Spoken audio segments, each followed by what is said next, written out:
Actually अभी तो 16 कलाओं का मतलब भी नहीं पता है। आप सूर्य को जानते हो? जी। दो एंटिटी है जो हमारे प्लैनेट्स को, गैलेक्सी को ड्राइव करती है। जी। एक सूर्य और एक चंद्रमा। हम्म। सूर्य जो है वो एक कला का मालिक है। उसमें सूर्य में अगर उसको डिवाइड हम देखेंगे ना, ध्यान से देखें सूर्य, तो तीन प्राणी रहते हैं उसमें, तीन एंटिटीज हैं।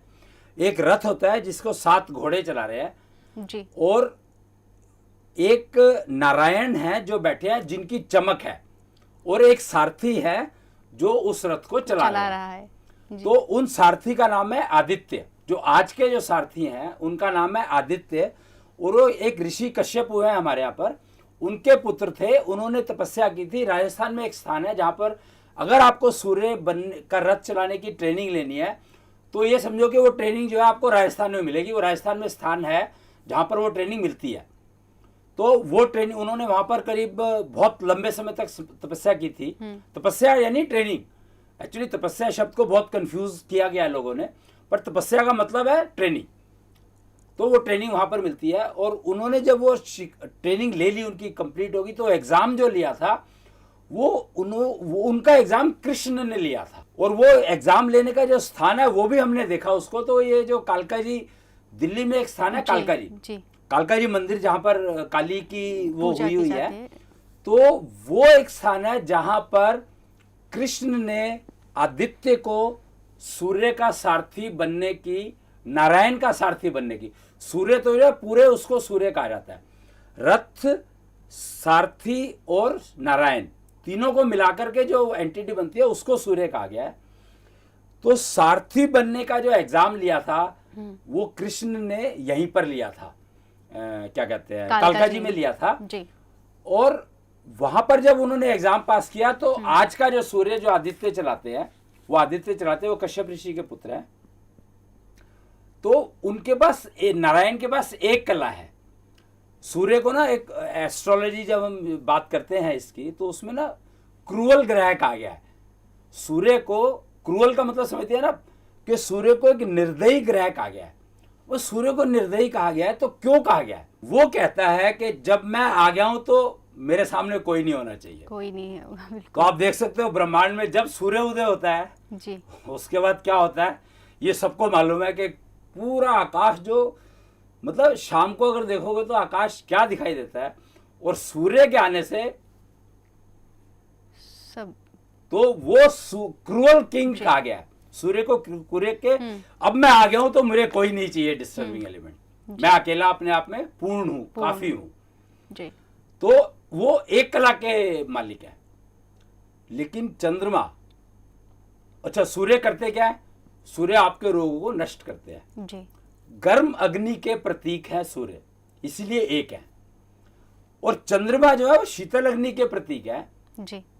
चंद्रमा भी राजा है, क्योंकि दिन के राजा सूर्य है तो रात के राजा चंद्रमा है जी, बिल्कुल। और उनकी चमक तो मेरे ख्याल से आज की तारीख में अगर कोई ऐसा प्राणी होगा, पूर्णिमा अगर है जी, और चंद्रमा की तरफ नहीं देखा उसने, तो चाहे वो इस आंख से देखे या अंदर की आंख से देखे, मन की आंख से देखे जी, ऐसा हो नहीं सकता कि उसको ना देखे, बिल्कुल। तो वो शीतल अग्नि के प्रतीक है, और राजा वो भी है रात के, पर वो सबको साथ लेकर चलते हैं। अब सबको साथ लेकर चलने में आपको बहुत सारे ज्ञान चाहिए, तभी आप सबको साथ लेकर चल सकते हो। तो चंद्रमा जो है 16 कला के मालिक है। एक्चुअली कृष्ण ही चंद्र है, तो इसीलिए चंद्र जो कृष्ण एक पक्ष होता है ना, कृष्ण पक्ष कहा जाता है जी, बिल्कुल। तो वो अमावस्या का पक्ष है जिसमें चंद्रमा छुप रहा है, घट रहा है, छोटा होता चला जाता है जी। तो वो कृष्ण का असली रूप जो है वो है, उसमें चंद्रमा दिखाई नहीं देता है। तो कृष्ण इसी तरह से कभी किसी को दिखाई नहीं दिए।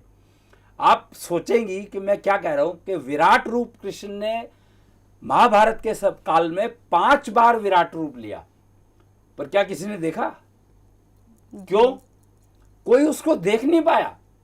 तेज इतना था उसमें, इतना तेज था। या मैं कहूंगा यहाँ पर देखो, अभी तुमने कहा तेज जी, तो तेज सूर्य में होता है, चंद्रमा में नहीं होता। चंद्रमा को आप बड़े आराम से देख सकते हैं, पर अमावस्या पे चंद्रमा क्यों दिखाई नहीं देता?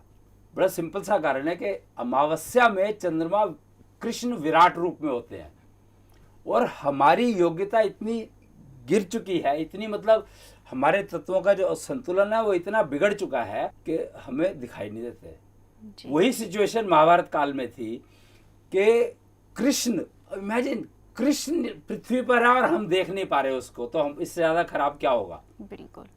इतना बढ़िया सुनहरा मौका, मतलब आज हम कोई अगर गुरुजी जो जा रहे हैं, मान लो जिनको हमारी मन में उनके प्रति श्रद्धा, हमने कभी सुना होगा उनको, हमें अच्छा लगा, तो अगर जा रहे हैं तो हमारी बहुत इच्छा होती है कि उनके दर्शन कर लें।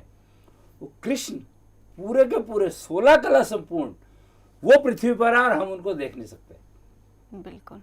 तो वो स्थिति अब कृष्णांश आ चुके हैं, मतलब कृष्ण आए, उसको हम नहीं देख पाए, सुन पाए नहीं, समझ नहीं पाए। उन्होंने गीता में क्या बोला था क्या नहीं बोला था हमें नहीं मालूम, किसी को नहीं मालूम, जबकि सामने थे। और कृष्ण उसके बाद कृष्णांश आ चुके हैं, कृष्णांश आकर के चले गए, किसी को पता ही नहीं है। पर कृष्णांश की ट्रेसेस अब है, आप उनको देख सकते हो, समझ सकते हो, उनसे सवाल कर सकते हो जी। पर उसके लिए योग्यता तो लाओगे ना। बिल्कुल। तो आज वो निश्चल प्लेनेट पर बैठे हैं, बस आपको तैयारी करो, अपनी योग्यता एलिजिबिलिटी को लेकर आओ और टिकट लो, जहाज में बैठो और कृष्णांश से मिलो जाकर के। और जो सवाल पूछना चाहते हो जिंदगी का, जो सवाल आज का, पीछे का, आगे का, देखो इच्छा मृत्यु का वरदान तो तुम्हें तकरीबन मिल ही गया। अगर तुम निश्चल प्लेनेट में जाने लायक हो गए तो ये समझ लो मृत्यु से तो तुम्हारी छुट्टी हो ही गई। रोगों से तुम्हारी छुट्टी, टिकट मिलेगी तभी, रोगों से तुम्हारी छुट्टी हो गई। यहां से तुम जो ले जा नहीं सकते हो, वो क्या चीजें नहीं ले जा सकते वो बता रहा हूं। पृथ्वी के रोग तुम यहां से नहीं ले जा सकते, यहां के कंफ्यूजन वहां नहीं ले जा सकते, तुम ले जा ही नहीं सकते, टिकट ही नहीं मिलेगी। तो वो सब तो तुम्हें छोड़ने ही पड़ेंगे।